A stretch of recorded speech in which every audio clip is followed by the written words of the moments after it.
He was born in the family of the great persons, the outstanding painter and humanist and the philosopher of culture, Nicholas Roerich, and the philosopher, his wife, philosopher Helena Roerich, and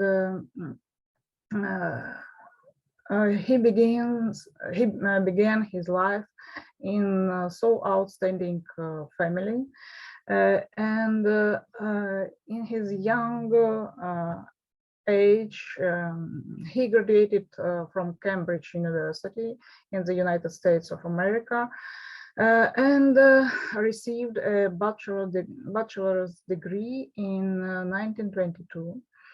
Then he moved to Paris, to France, and in Paris University, he studied also the Indian and other philology, and also he studied the military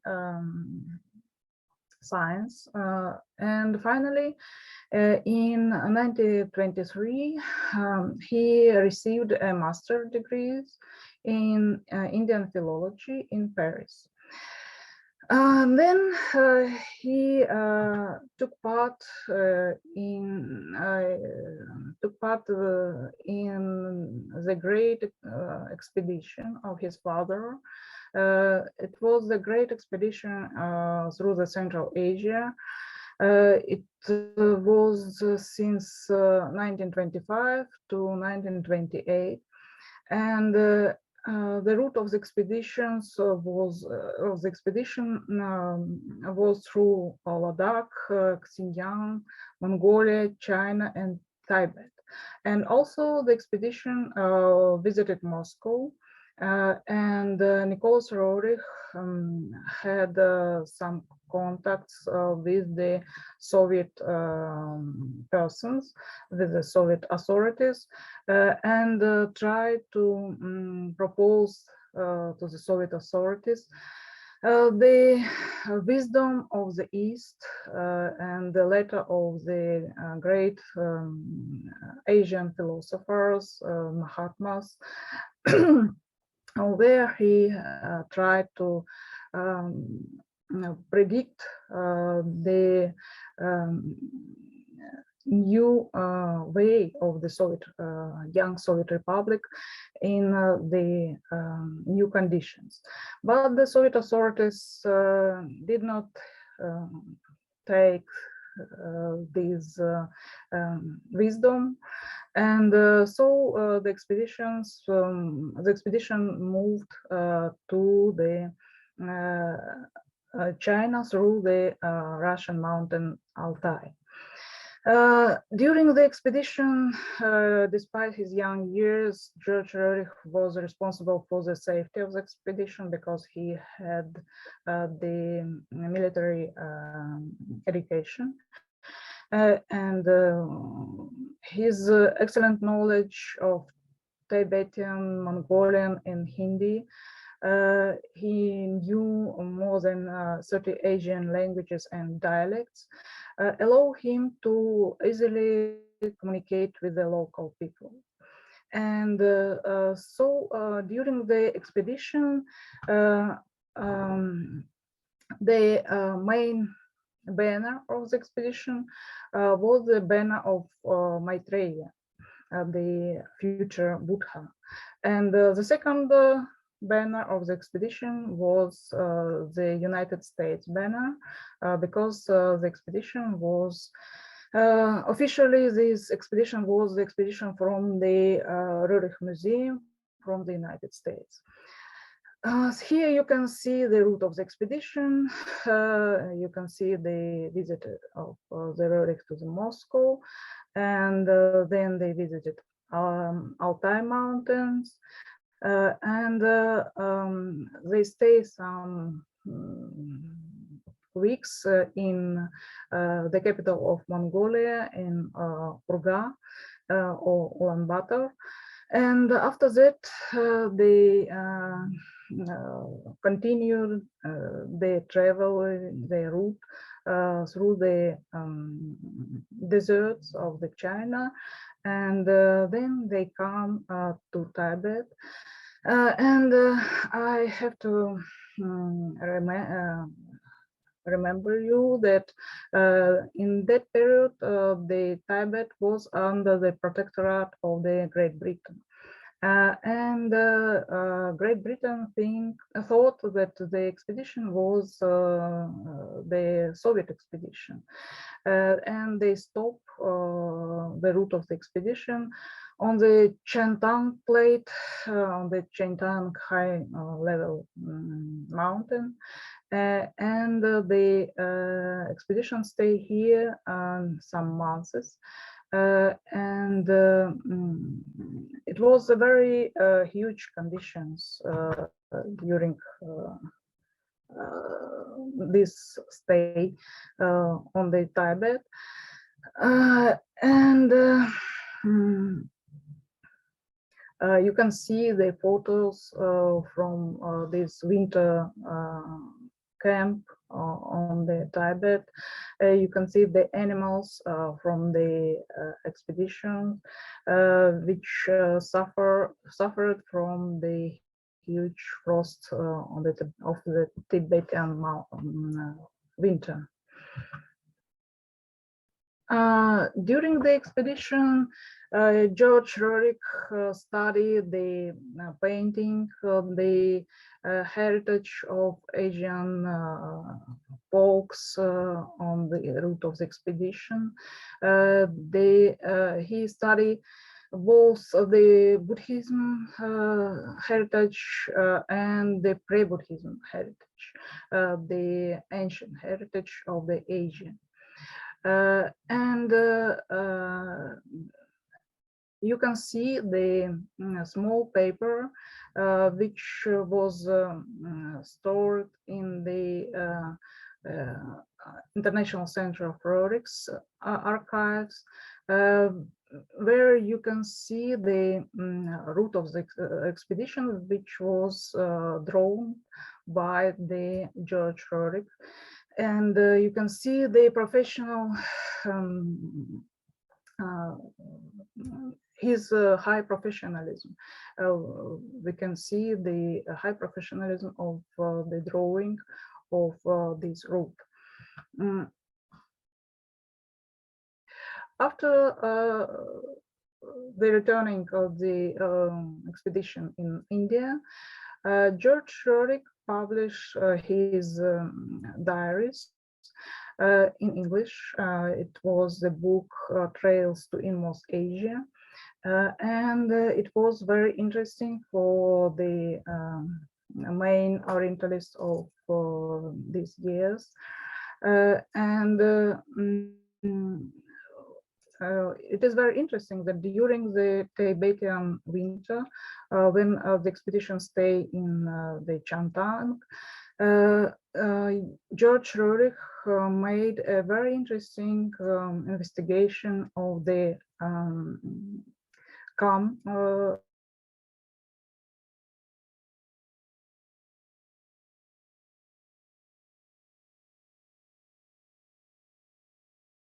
and the tradition, philology, and so on. After the returning to India, Roerich family finally stayed in the Kulu Valley in the Himalaya mountains, and here they founded, they made the foundation of the new scientific institute. It was called Uruswati, and it was the Uruswati Institute of Himalayan Studies. The founder of this institute was Nicholas Roerich, but the director of this institute was the George Roerich. And we can see that their work of this institute was very new for this period of time because many scientists, many scholars made the investigations on the distance. It was the first institute which made the work in the distance, in the high geographical distance. And this institute made the very complex studies of the Himalaya region. It also the very progressive way of the thinking of the investigation, because the complexity of the studies, it is also the picture of the nowadays science, but not of the science of the first part of the 20th century. During his work in like a director of Urusvati Institute, George Roerich was also the chief editor of the Urusvati Scientific Journal, and it was 3 volumes of this journal, and you can find them in the internet, and can you can see how many interesting investigation was made in this institute.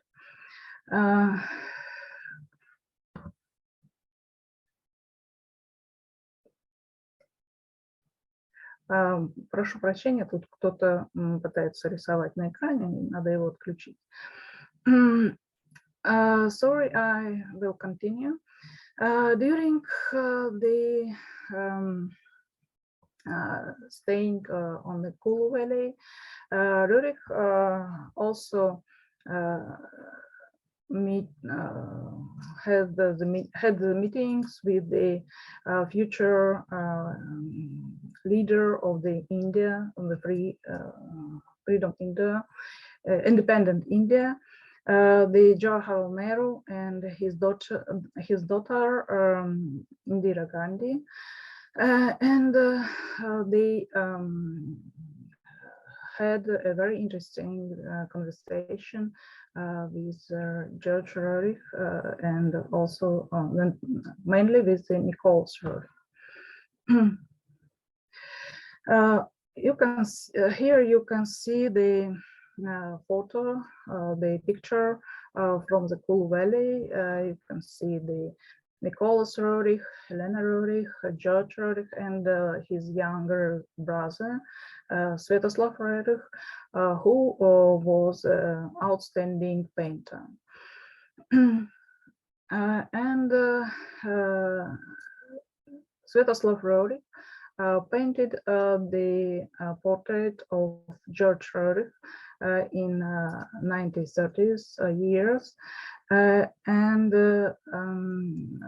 so it is very interesting portrait where you also can see the George on the near the shelf of the books.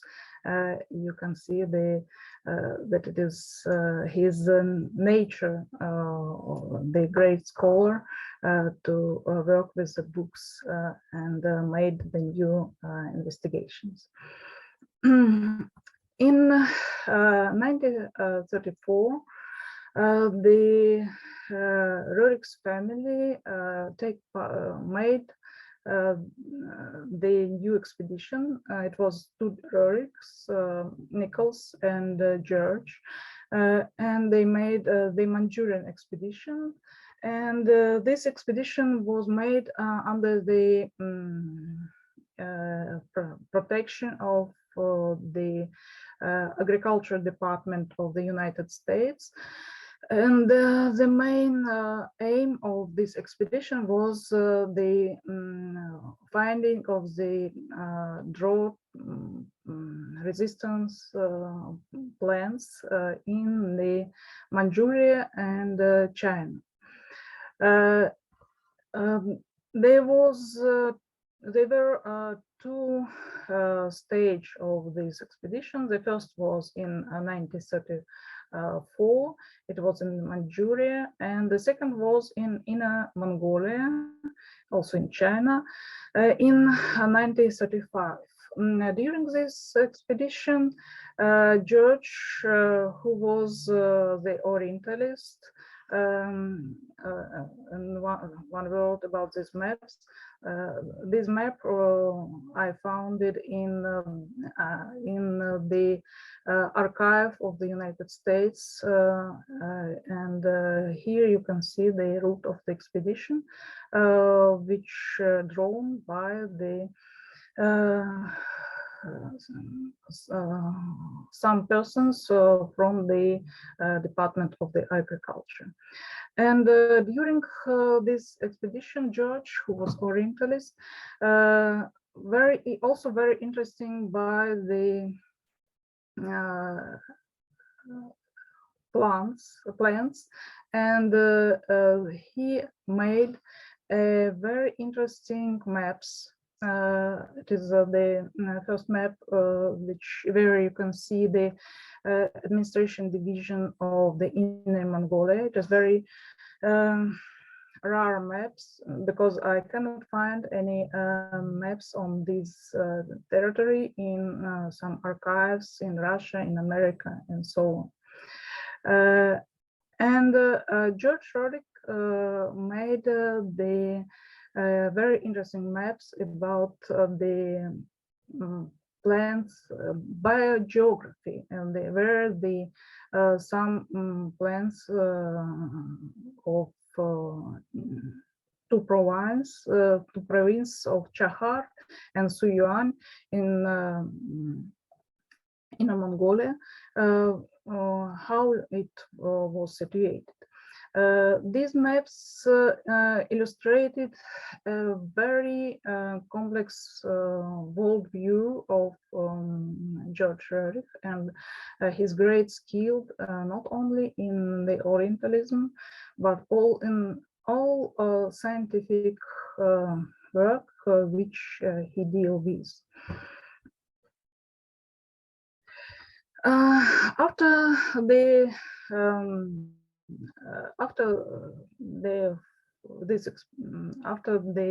returning to India, George Roerich made many philologic works, and one of the famous work of him was the translating of the Blue Annals from the Tibetan language to English. He also made a very famous dictionary, Tibetan, English, Russian, but the dictionary was published after his death. In 1957, George Roerich returned to the USSR, and he worked in the Institute of Oriental Studies of the USSR Academy of Science as a senior researcher in the Department of India and Pakistan. He was a very great teacher during this period. He lived in USSR only 3 years till his death in 1960, and he teach many Orientalists who was a very well-known and outstanding in the Soviet scientists, in the Soviet science after his teaching. he made a very interesting work. He founded a new series, new publications of the Orient Buddhism texts, and he published first of all he published the Dhammapada text translated in Russian, and it was a very important step in the turning of the Soviet science to the investigation of the religions texts of the Buddhism and also in Russian language. Finally, George Roerich died in 1916 in Moscow of a heart attack, and his death was unpredictable. Nobody of his friends can believe in this death, because he was a very strong man, and some of them thought that this death was connected with the negative process which was in the Orientalist Institute of the Russian of the Soviet Academy of Science. And after his death, I said that after his death, many of his books were published in Russia. First of all, it was the dictionary, Tibetan, Russian, and English. Second, and after the International Center of Roerich was founded, International Center of Roerich also published many George Roerich's books, especially his very huge project about the history of the Central Asia. These books was published in Russian, and I hope maybe that these books also can be published in English too. So it is my small introduction to the life and works of the outstanding scholar George Roerich, and maybe anybody have questions about his life, so I can answer if you have any question. If there are no questions, yes, okay. Я хотела, слышно, да? Ага. Писали когда-то, что Юрий Роерих привез богатую библиотеку с собой, какие-то культурные артефакты и так далее. После смерти это вот как-то все исчезло. Вам неизвестна судьба вот этого богатства, которое он привез, интеллектуального? The question was about the heritage, the Roerich heritage, which was transmitted by George Roerich in the USSR. His library was he gave his library to the Institute of Orientalist Studies, and nowadays there is the branch of the library of in this institute, which is called, as I remember, the Cabinet of George Roerich. And here you can see all books of which he collected during his life. But what about the heritage of Roerich family, which was collected and stayed in his flat? It was a very tragic story because after his death, the owner of this flat, it was the girl who it was the woman who helped, who was helper of the Roerich family. She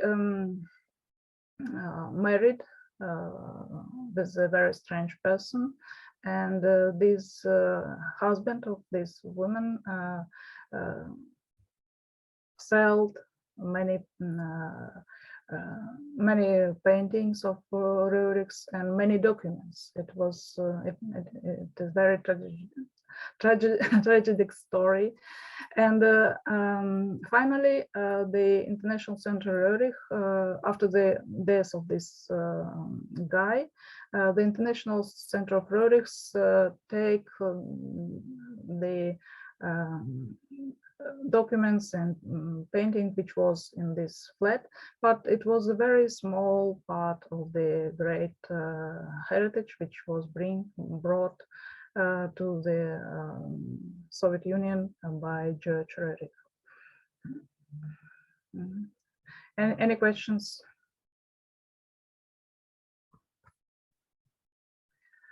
So if there are no questions, I would like to give the opportunity to present her paper to Marga Koutsarova, chair of the National Roerich Society in Bulgaria, and Helena Roerich's International Prize Laureate, lawyer, Eastern culture researcher. And the name of the title of her presentation is The Significance of George Roerich for the Western Scholar Study of Buddhism and in particular of the Kalacakra system of Vajrayana Buddhism. Thank you very much. I want first of all to thank the organizers of today's seminar, the Estonian Roerich Society, and also to thank Dr. Olga Lavrenova for her paper, which she presented today, because this is a very good support for me to continue with the scholar work of George Roerich, as it makes my paper much more easier now.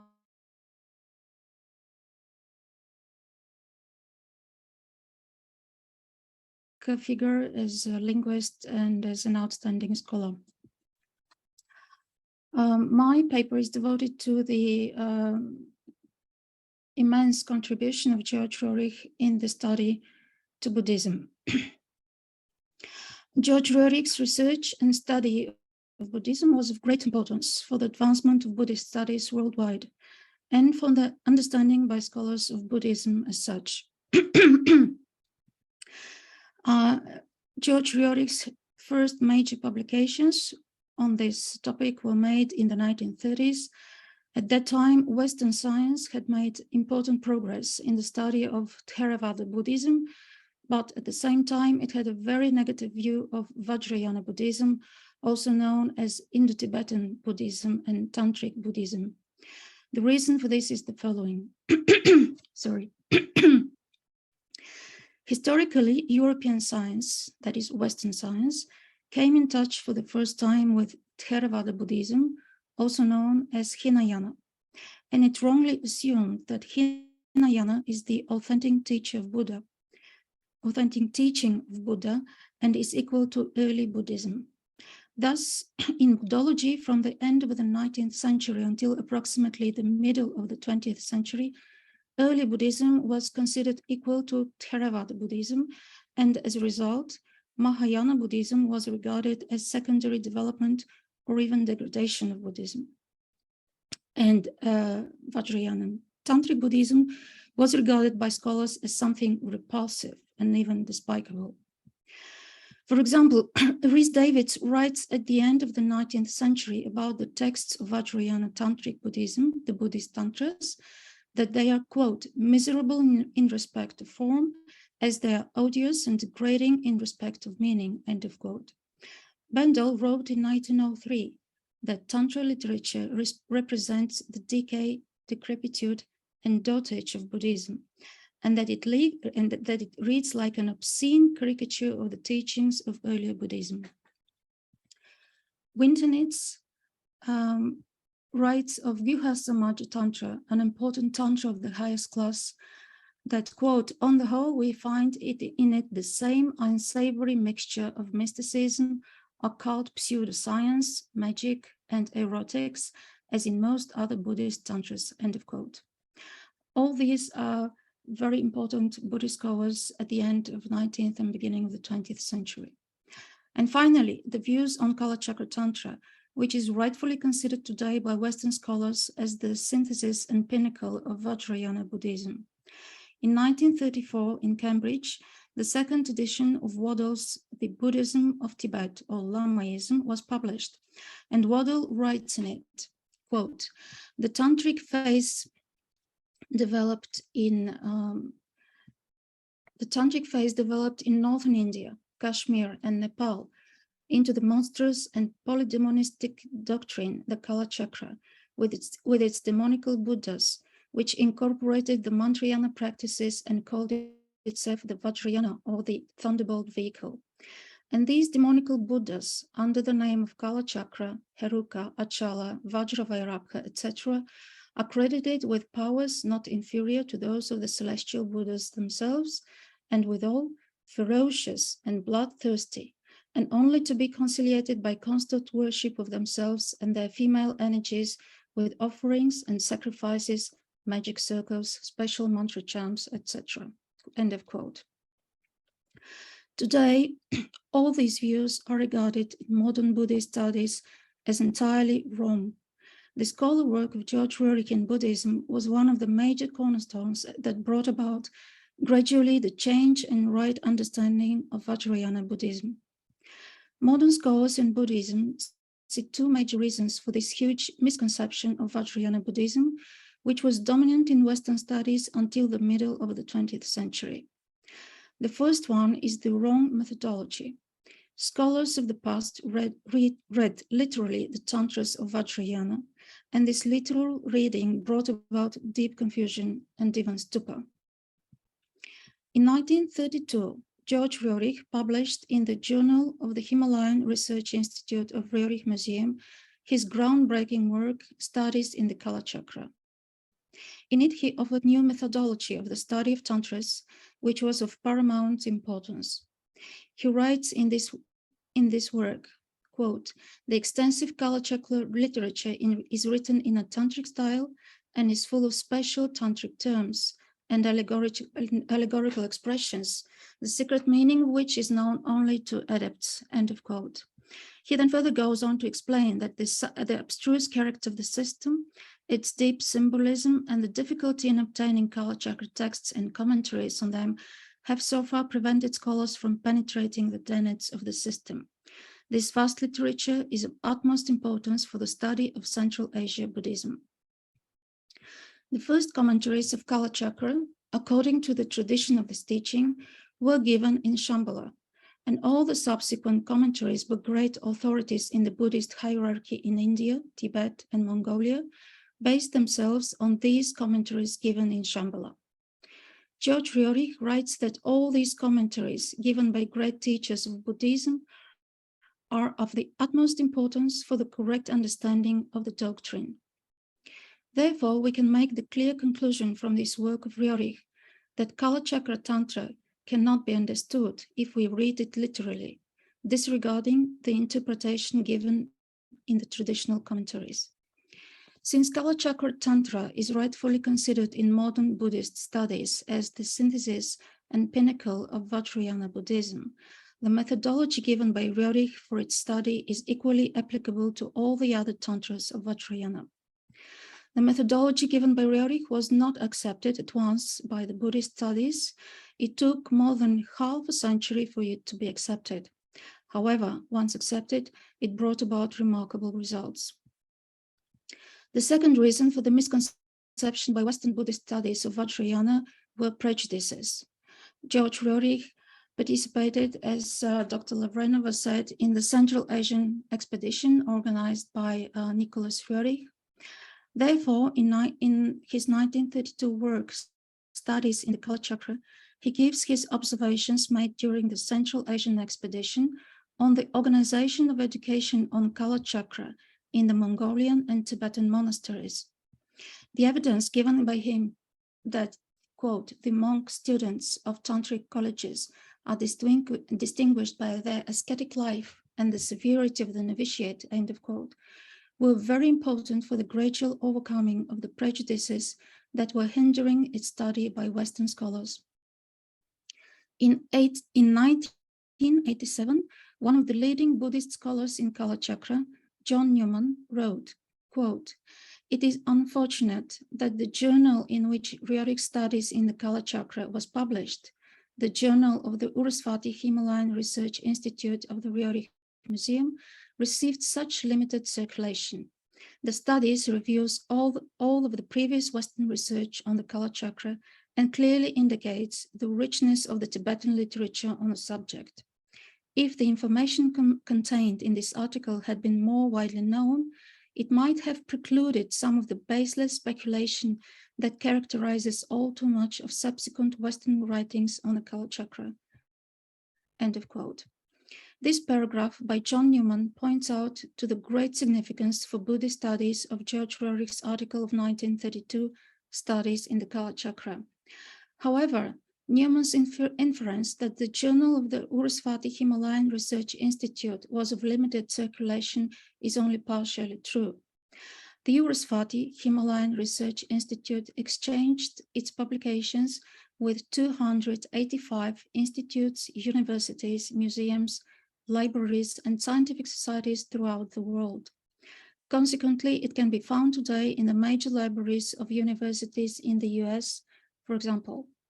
It also should be emphasized that the scholars who made a substantive contribution to the study of Indo-Tibetan Buddhism, Vajrayana, such as Giuseppe Tucci and Helmut Hoffmann, were without any doubt familiar with the article of George Roerich. It is true, however, that since the Urusvati Himalayan Research Institute ended its work at the end of the 1930s because of the Second World War, its publications were very difficult to find already in the 1950s. Roerich's article of 1932 on Kalacakra gave a whole program for the future studies of the Kalacakra. First, Roerich writes, "Historic Tibetan works relating to the doctrine of Kalacakra and Shambhala have to be translated and studied. Then, traditional commentaries on Kalacakra by great Buddhist teachers have to be translated and studied, and only then the text of Kalacakra should be translated and studied.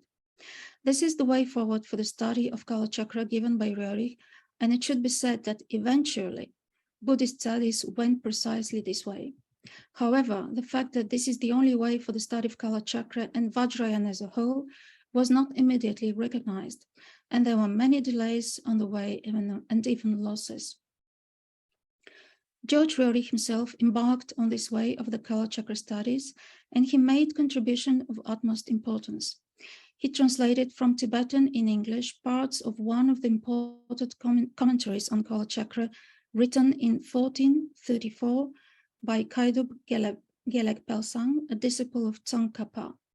Later, Roerich translated from Tibetan into English the Blue Annals, one of the most important works on Tibetan history written in 1478 by Shonupel, who was considered by the 5th Dalai Lama as the greatest historian scholar of Tibet. The blue annals are huge in terms of volumes, and George Roerich made a colossal work translating it from Tibetan. The translation of all these works by Roerich is so fine that modern scholars note that they are learning from it. The studies in Kalacakra and the translation of the Blue Annals by George Roerich are always present in all the bibliographies of modern scholars that study the Kalacakra system of Vajrayana Buddhism.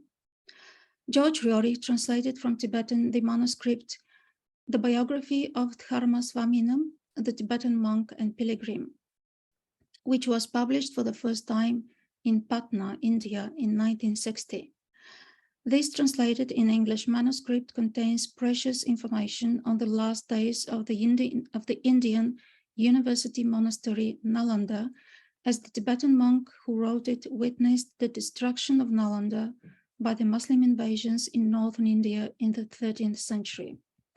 Nalanda was a famous university in all the ancient world, and together with the university's monasteries of Vikramashila, Odantapuri, and Rajagriha, all in modern India, it had great importance for the dissemination and strengthening of Mahayana and Vajrayana Buddhism, including the Kalacakra system. As we know, George Roerich returned to his motherland, Russia, then the Soviet Union, in 1957. And in the Soviet Union, for less than 3 years, in fact, about 2 years, he did tremendous work at reviving the great Russian Orientalist school, which was one of the best schools on Oriental studies in the world prior to the revolution in 1917 and approximately until 1937, when the whole academic scientific school of Oriental studies was physically eliminated, with many of the scholars executed during the Stalinist repressions of the 1930s. So George Roerich had a great challenge of reviving the great school of Russian Orientalist studies, and he successfully did it. In particular, he revived the famous worldwide academic series Bibliotheca Buddhica, which was published by the great Russian scholars prior to the 1920s. George Roerich published in this series, Bibliotheca Buddhica, the monumental work by Andrei Vostrikov, Tibetan Historical Literature. Andrei Vostrikov was executed in 1937 during the Stalinist repressions of all dissidents of thought, and we have access to his work entirely due to the efforts of George Roerich, who was the chief editor of his book, published in the Soviet Union in 1962. Due to the efforts of Indian scholars, Andrei Vostrikov's book, Tibetan Historical Literature, was published in English in India in 1970, and thus became a valuable source for Buddhist studies worldwide. It should be mentioned that the widow of Vostrikov, writes that he started the translation from Tibetan into Russian of the Kalacakra itself, of Kalacakra Tantra and its commentaries. Unfortunately, after his execution, all his archive was destroyed, probably. So this entirely precious work was lost. Vostrikov was one of the best possible scholar who could translate Kalacakra Tantra in the 1930s, as well as George Roerich. George Roerich surely was a person with the best education, qualification, and experience, given the Central Asian expedition and his rich experience in India, to translate the Kalacakra Tantra and its commentaries.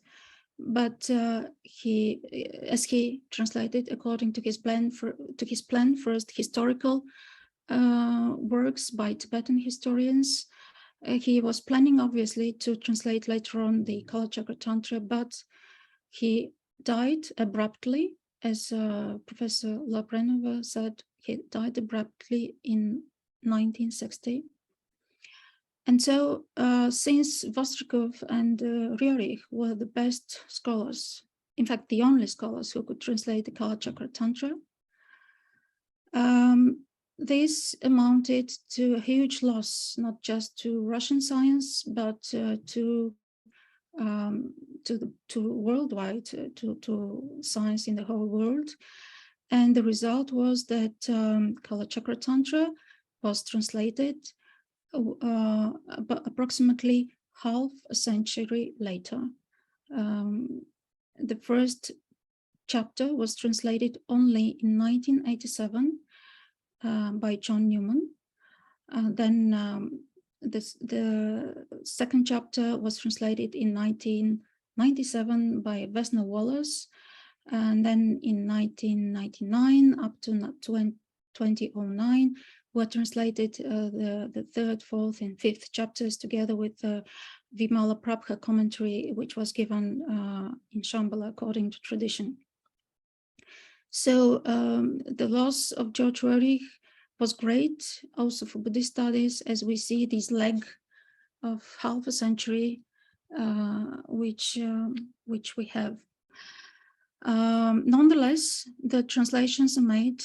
They are now available in English. They're very good translations, and there is no doubt that George Roerich has tremendous contribution for the translations we have today and for the understanding of Kalacakra Tantra and Vajrayana Buddhism that we have today.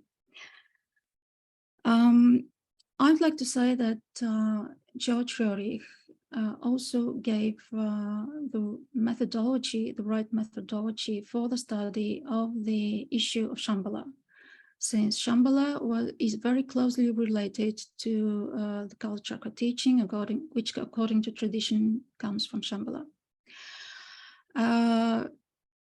The methodology which Roerich suggested and insisted on it for the study of Kalacakra was accepted half a century later.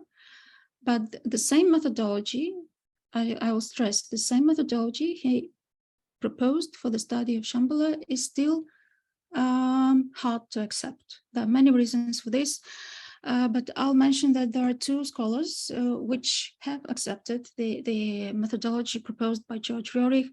One of them is Robert Thurman, one of the greatest modern Buddhologists. He's an American scholar, and the other is Lyudmila Shaposhnikova. She is an outstanding Indologist and Russian scholar. So they follow the methodology proposed by George Roerich on studying Shambhala, which is to follow the and understand all the traditional commentaries on Kalacakra in order to understand the place of Shambhala in the cosmic understanding of Kalacakra as such, and not just to search for its physical place on earth. That, of course, also, but to understand the notion of Shambhala as such. And it is interesting that Robert Thurman and Lyudmila Shaposhnikova come to the same conclusion from different perspectives, but yet to the same conclusion that Shambhala is related to the evolution of humanity and its link with the evolution of cosmos. Which, according to Shaposhnikova, does not preclude, but on the other hand, but on the contrary, it presupposes its physical presence also here on Earth. But of course, we have to expand our horizons of scholars and not try to put a subject which we study from ancient times in our present horizon, in our present worldview. So this is the paper which I wanted to present to you today. And just one concluding word, it is not exhaustive. George Roerich has tremendous contribution for the study of Buddhism. I just mentioned some of his major achievements, and of course he has a great contribution for the study of Indology and Hinduism as well. But this was not the subject matter of my paper today. I thank you very much. Many thanks for you, Dr. Marga Koutsarova. Any questions to Marga? No? If there are no questions, so I would like to give the opportunity to present his paper to Konstantin Gilevich, linguist, translator, deputy director of Cultural Association Roerich Center, the Netherlands. The title of his paper is a collaboration of two great scholars, George Roerich and Gunapala Piyasena, Malalasekera. Thank you very much, Olga. Ladies and gentlemen, dear colleagues, good morning to the participants from Europe and good afternoon to the participants from India. Thank you very much. I would like to thank the organizers for inviting me today on this event dedicated to George Roerich 120th anniversary.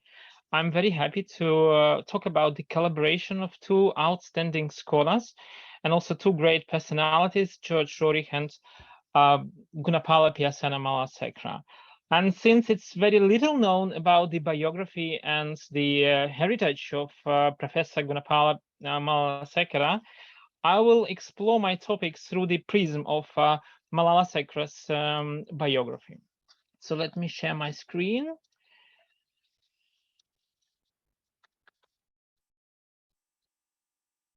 I guess you can see now my slide, right? Yes. Okay. So George Piris Malalasekera, that was the name he was given at birth, was born on November 9th, 1899 in the city of Panadura in Ceylon. His father was Dr. Malalagi Theodoris Piris Malalasekera. He was an eminent Ayurvedic physician. From the very childhood, the boy Malalasekera showed extraordinary learning abilities. He received his primary and secondary education in the St. John College in Panadura, and his father was also involved in his education a lot. And it was under the influence of his doctor father that he would later enter the medical college.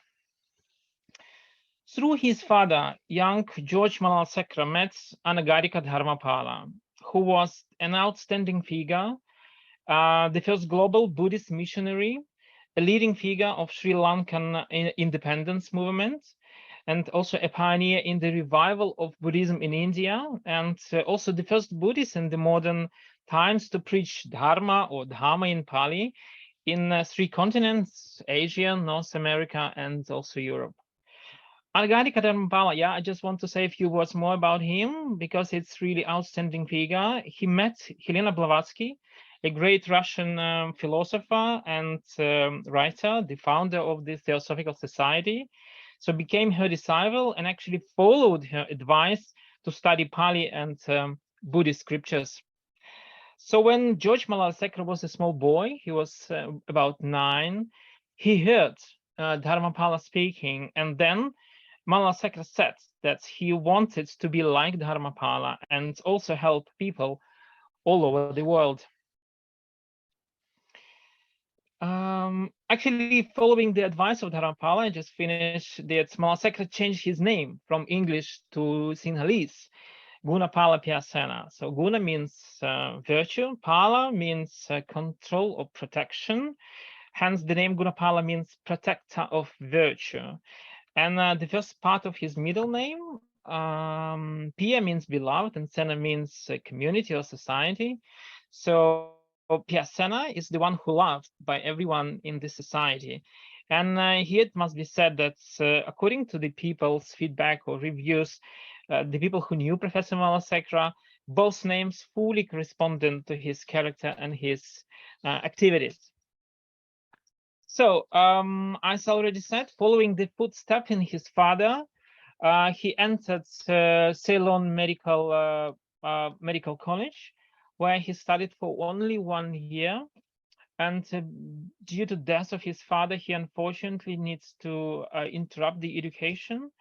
After that, following the correspondence course in England, he received a bachelor degree from the University of London, graduating with honors. And he was very good in many languages, English, Latin, Greek, and French. And it is known that he was the youngest student who received the Bachelor of Art in the British Empire with the honor at that year.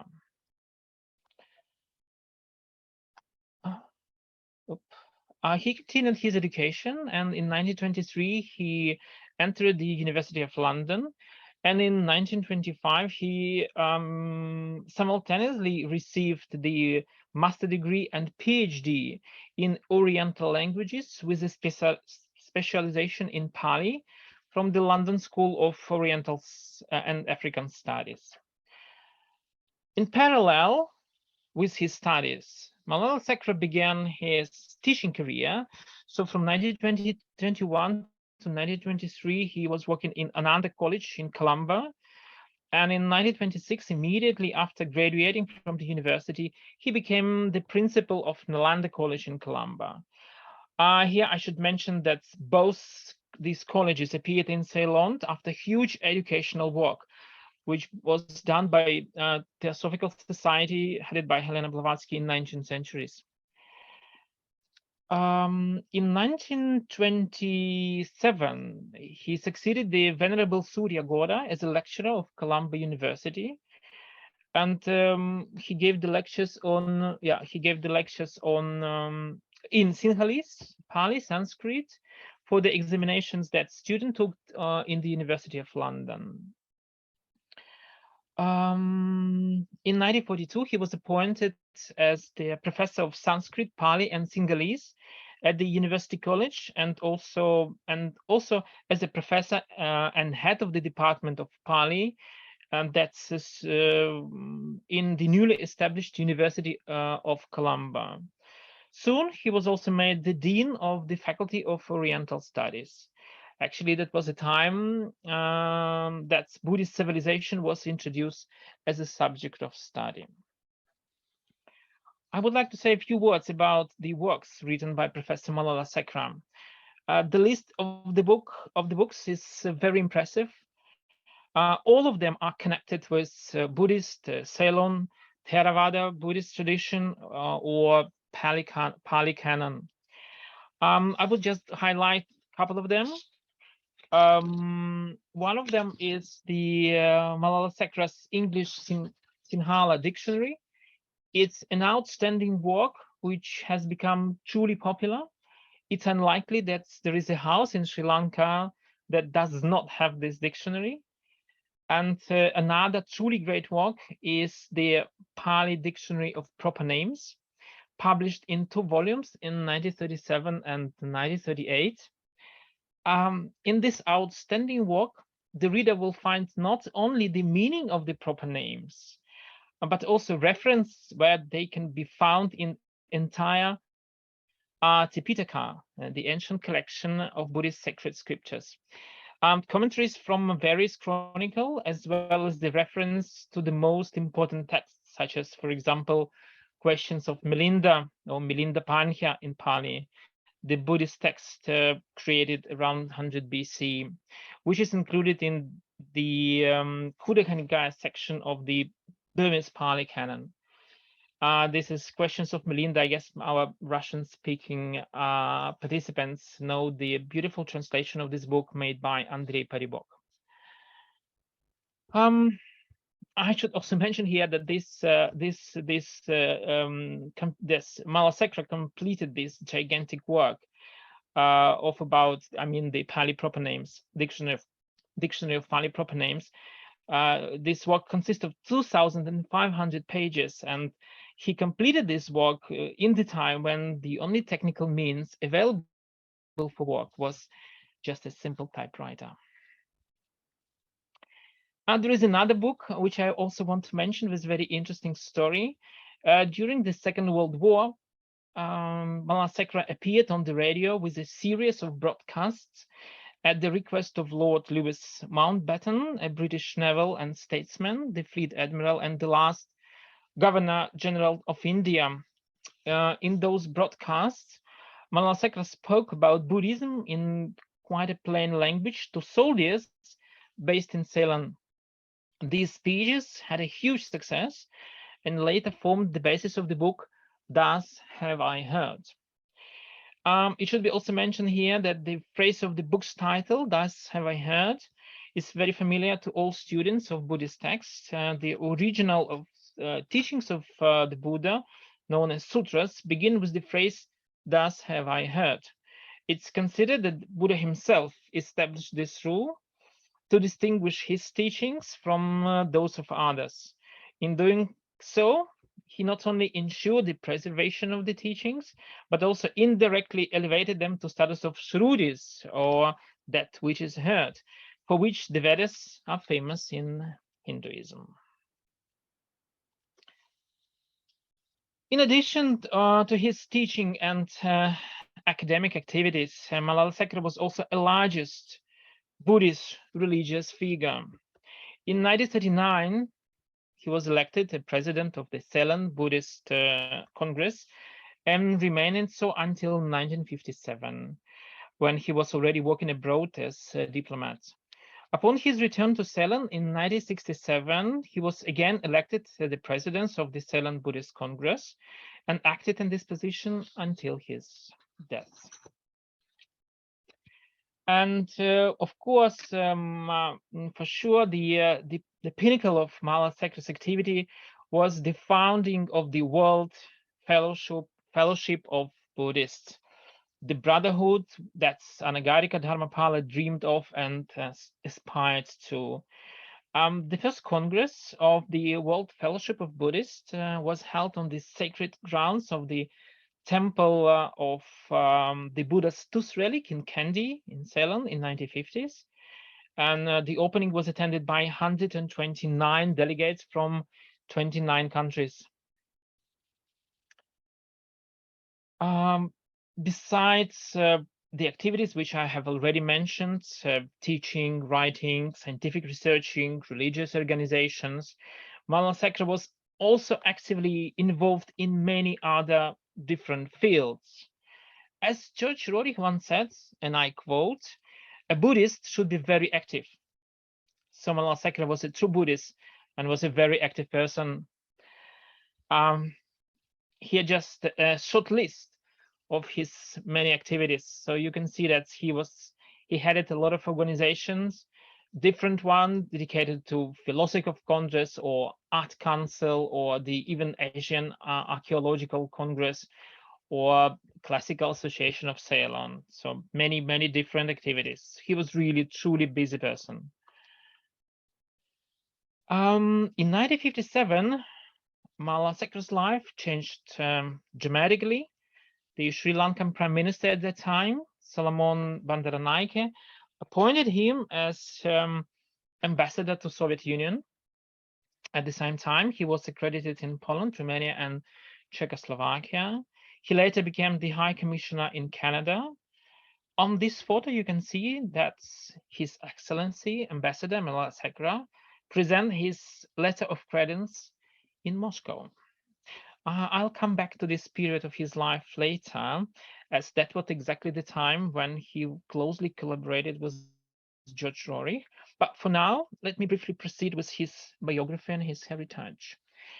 From 1961 to 1963, he worked as the High Commissioner to Canada and at the same time as the permanent representative of Ceylon to the United Nations. Later, from 1963 to 1967, he served as the High Commissioner to Great Britain.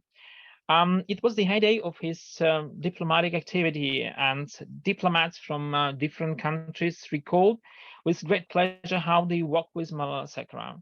His amazing character, ability to work with people, ability to find a way out in the most difficult issues of international diplomacy. Also, I should mention here that he was always a devotee of his country, and wherever possible, he organized exhibition of Ceylon art, for which he brought from Ceylon unique works that reveal the true beauty of the culture of his country. Here on the photo, you can see Malalasekera together with Prime Minister of India, Jawaharlal Nehru, together during the one of the events in the United Nations. In 1967, Malalasekera returned to Ceylon, where he worked as chairman of the National Council for Higher Education. All his thoughts were aimed at creating optimal conditions for students to receive the best education, not only scientific, but also spiritual.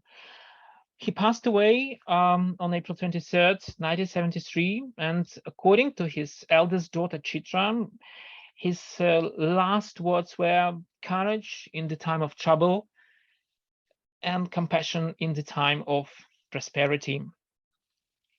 Sri Lanka remembers his son, an outstanding figure whose work reflected the true synthesis of science, philosophy, and religion. There are many articles written about him, and many books have been published. His writings and also the books dedicated to him, and also the Malalasekera Foundation in Ceylon is very active right now. Also, talking about the books dedicated to Malalasekera, I'm also very happy that earlier this year, the book the Revival of Buddhism in Sri Lanka, Nagarika Dharmapala and Gunapala Piyasena Malalasekera in Russian, was published by Odessa Roerich House Museum. This publication was an attempt to draw attention to these great figures of Buddhist revival in order to facilitate further studies of their scientific, literary, and philosophical heritage. And that was, in fact, the first book in Russian language on Dharmapala and Malalasekera. So now let's come back to the time when Malalasekera was appointed as ambassador of Ceylon to Soviet Union. It was during those years that Professor Malalasekera cooperated most closely with George Roerich. They had known each other for a long time. Most likely, their first acquaintance took place in 1923, when George Roerich and his parents, Nicholas Roerich and Helena Roerich, visited Ceylon on their way to India. That's how Malalasekera himself wrote about his meeting with Nicholas Roerich in Ceylon, and I quote, "I had the honor of being introduced to him when he visited my country, Ceylon. Roerich's life was woven from many extraordinary elements that are difficult to describe. Some call him a prophet, others a mystic. Perhaps he himself would have preferred to be called an envoy of goodwill from the West to the East. Wherever he traveled through Asia, in Tibet, Ladakh, Sikkim, Bhutan, Central Asia, and Mongolia, the best people of the East everywhere met him with signs of special reverence, trust, and love, really shown to strangers in these countries." End of quote. As we might know, George Roerich, as already mentioned by Olga Lavrenova and also Marga, was the only member from the whole Roerich family who returned to his homeland. He came at the invitation of Nikita Khrushchev, the leader of Soviet Union at that time, whom he met in India in 1955. Upon arrival in Soviet Union, George Roerich was appointed as a head of the sector of history and philosophy at the Department of India and Pakistan in the Institute of Oriental Studies. And a little later, he received the title of Doctor of Philology without defending a dissertation, just based on the published works. And he began his stormy academic and social activities in Moscow, which was already mentioned. So Professor Gunapala, his old acquaintance, was the very close associate during this time. I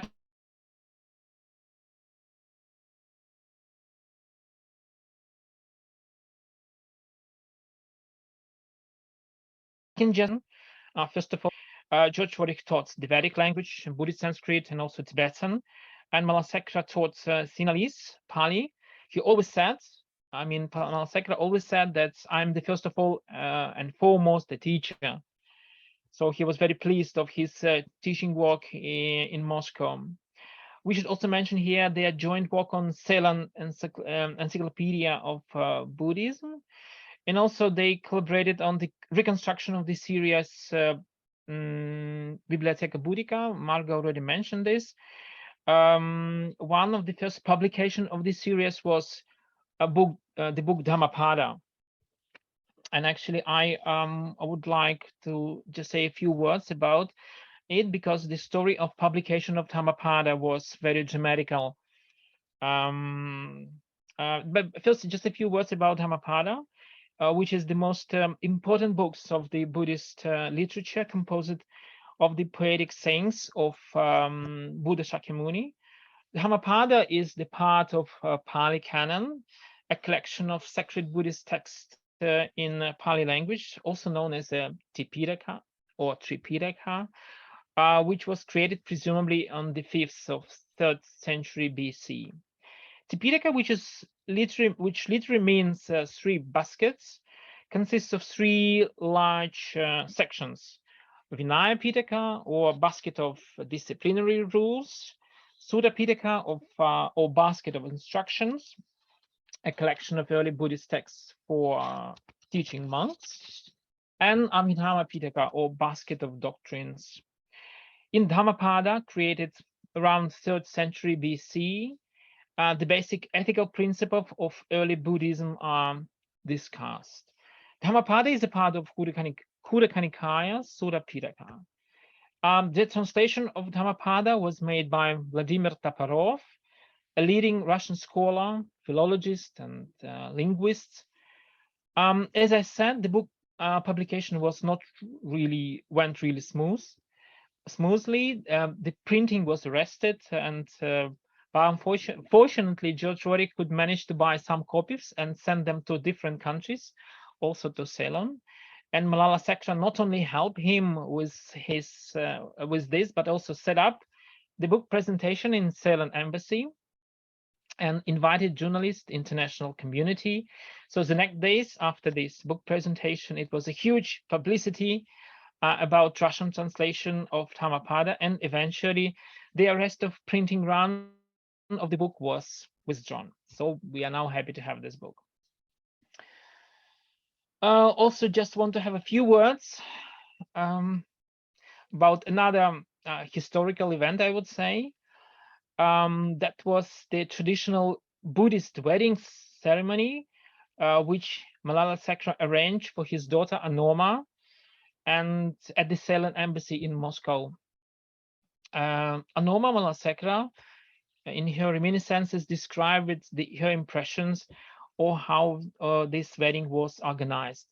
Actually, you can see Anoma on this Malalasekera's daughter on the right photo.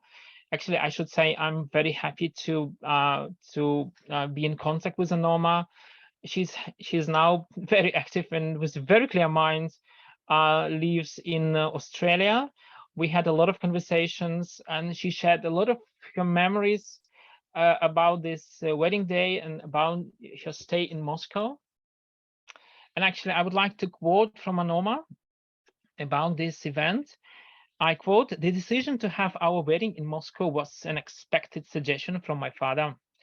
It would be a unique cultural event for the Soviet and also other diplomats who were unfamiliar with Eastern ceremony.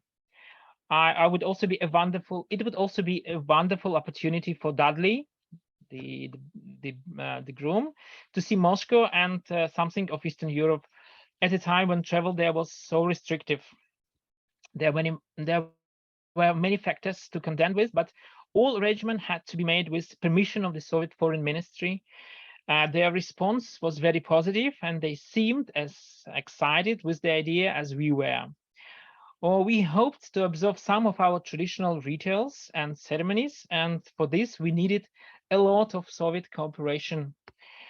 From my father's point of view, the dates too had to be astrologically correct, and this was fixed for 17 September 1959. We focused on the Oriental Buddhist flavor for the occasion and proceeded from there." End of quote. Yeah, so see, you can see this the photo of the wedding.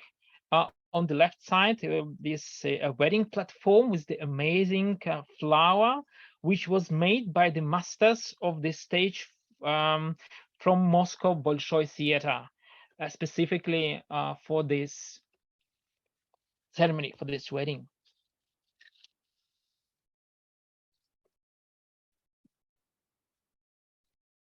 It was autumn actually, and Anoma was worried that there will be no flowers, but there were a lot of flowers, and a separate surprise was a gift from the employee of the Royal Dutch Airlines, who sent her incredibly beautiful, freshly cut, famous Dutch roses by plane. These photos, actually, you can see the very unique photos. This is the photos of the Buddhist ceremony.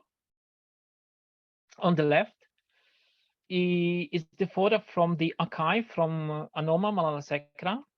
You can see George Roerich, who led Buddhist ceremony, read sacred mantras to the newlyweds, thereby by blessing the newly married couple for a spiritual union. In the photo on the right, you can see Buddhist lamas who chanted their prayers through the proceedings.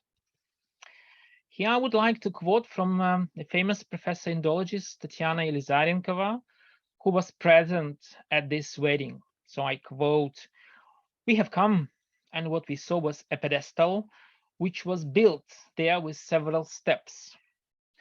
There was one lama on the first step, another lama on the second step, and George Roerich on the third, the highest step. I didn't believe my eyes. And George Roerich, he led this ceremony.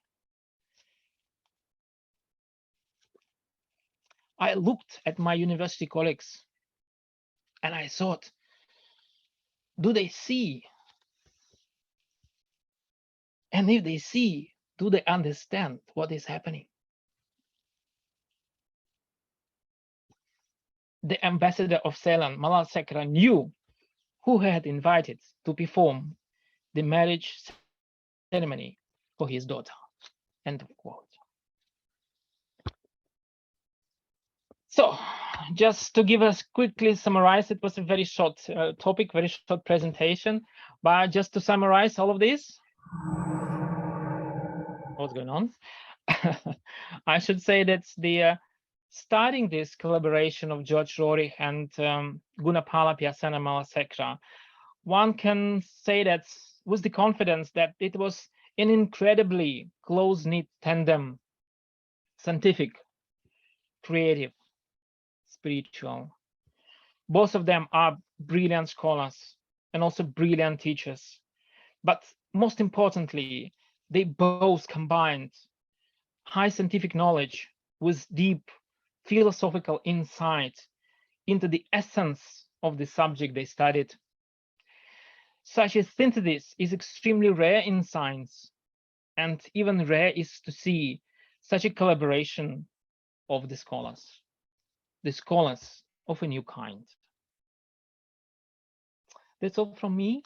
Thank you very much. Thank you very much. It was very interesting things to know that George Roerich was who led the ceremony of the wedding. So anybody have anybody questions? So there are no questions. As I see, the organizer asked anybody to write the emails here in the chat. It help us to invite you next time to our events. I want to say thank you for the organizer of this event, to the Estonian Roerich Society, to the Edward Krime, and the leader of the Estonian Roerich Society, and maybe anybody said some words.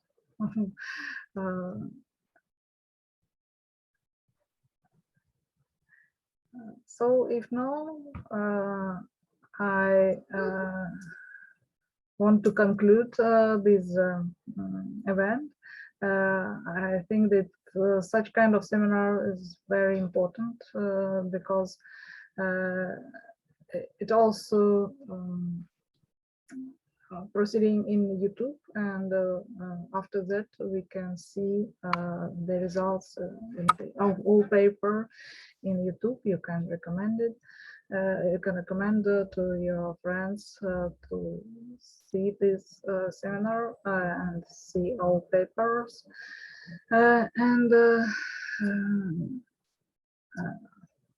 I want to say goodbye to everybody, and thank you for your participation. Yes, I thank all speakers and listeners, and see you soon. Yes. We Yes. hope so. Thank you. Thank you. It's more very interesting. Yes, yes. Yes. I just may add to the presentation of Konstantin that Tatiana Elizarenkova, who was present at the wedding, she was a student of George Roerich in the Institute of Orientalist Studies in the academy. She was his student. Yes, Marga, thank you. I know this. I know all of his No, students. just for the listeners. Yeah, to the listeners. Yeah, of course. Yeah, she was one of the brilliant students, and she was also the student of Malalasekera, so she knew both of them. So that's why her reminiscences are very, very interesting, and also it's the real facts of the life of both of them. So thank you very much. Can I just say a few words? Yes, of course. I just want to also thank you for inviting us for this very interesting presentation. I really, frankly telling you, I didn't know what to expect from it, but I'm very happy I was able to pass the word on to some of my students and our colleagues, and some of them are here. And I think we've learned a great deal, because we have seminars and conferences on, Nicholas Roerich, yes, who everybody knows, of course, in India, but we haven't really had these kinds of conferences or lectures on George Roerich, though we of course know about him. So this has been extremely interesting and illuminating. And thank you very much for extending the invitation, and we hope that we will be able to participate in future also. Thank you. Thank you. So I see the question in the chat. Dear ladies, Olga and Marga, could you tell me, please, if there are any memorable places in London, England, connect with any of the Roerich's family? Maybe Marga, no, I don't know. Memorable places where? In London. Ah, in London, connected with the Roerichs. Well, they lived in London, but I'm not very well aware as to the precise address. Yeah.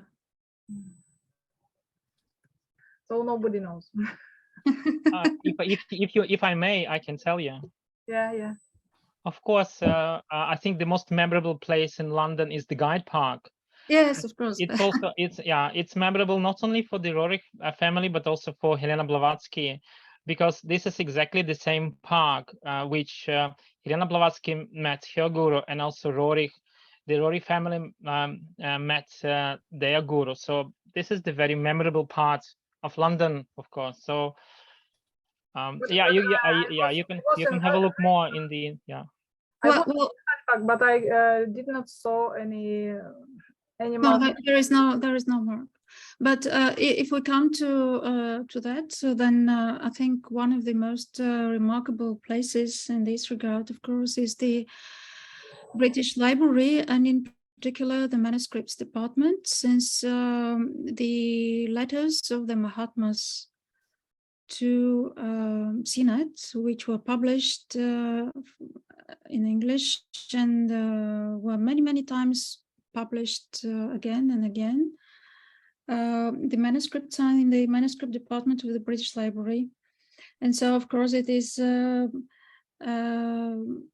astonishing to hold the manuscripts. If you can go to the manuscript department of the British Library, you'll see you'll read the letters, some of them with stamps, some of them without stamps. And it is extraordinary, of course, because, you know, the existence or non-existence of the Mahatmas, of the great teachers, the great wise individuals who lead the evolution of the humanity, and with which Indian mythology and legends, Chinese mythology legends, and Tibetan mythology legends, actually all the Asian mythology legends is connected with them in one way, with the manuscripts are there. It is extraordinary. So if you can. Thank you. So many thanks for every participants, and you can join to our other meetings, I hope, which we will organize, I hope also. So we can say goodbye to everybody. Many thanks. Goodbye all. Goodbye. Goodbye. Goodbye all. Thank you so much. Goodbye all. Bye.